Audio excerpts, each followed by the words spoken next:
no structural changes, and yet Japan has been going down and down and down and down for 27 years, and every single year corporate debt is getting worse and government debt is getting worse, and Japan is currently one of the most, if not the most, over indebted nation in the world. It is certainly the most over indebted government, and eventually it will blow up. But they can postpone that process for a while. And again, just like Rome, it may, the country, the economy does not have to recover. It may be in depression for 100 or 200 years. Or it may be like Argentina.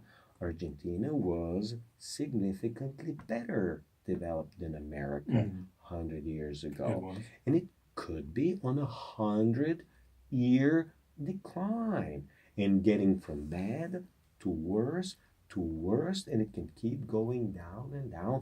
There is no end to how worse things can get.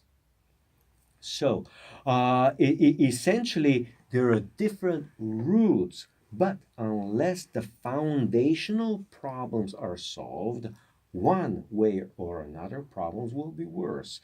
Now, America, things were going so bad in the 70s that eventually they had to elect Ronald Reagan.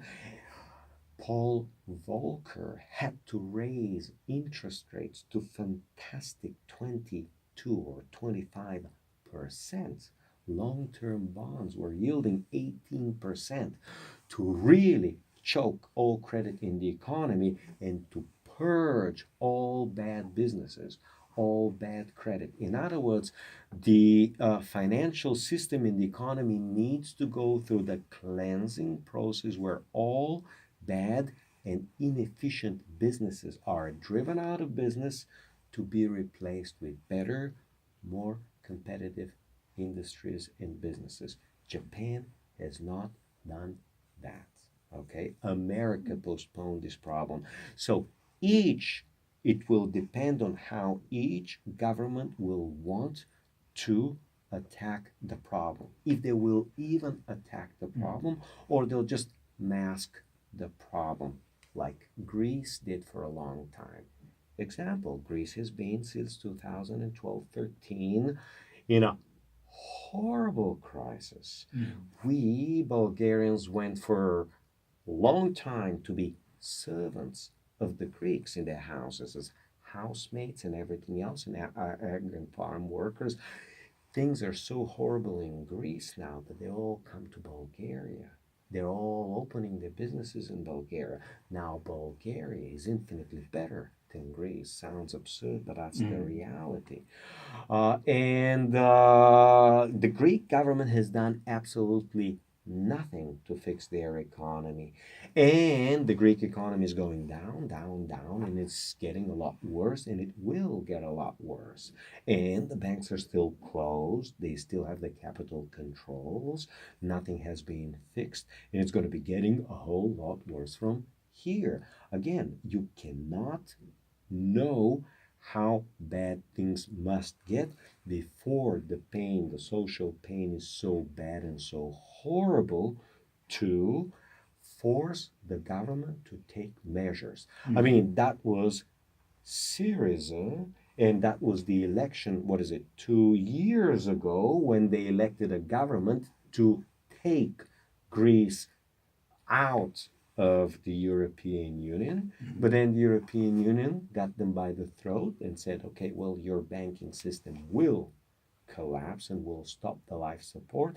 And the Greeks made yet another mistake to stay in the Union, and things are still getting worse, and the problem hasn't been fixed. Instead, they should have allowed the Europe to stop the funding, to stop the process, to cleanse the system, even if they would have had massive bankruptcies, but that would have restarted the economy, just like we Bulgarians and Russians restarted the economy in 97 and in 98, and we began without that in a lot more healthier way. Now, the Greek economy is much worse than it was in 2012, and much worse than it was in 2008, because they're in much deeper debt.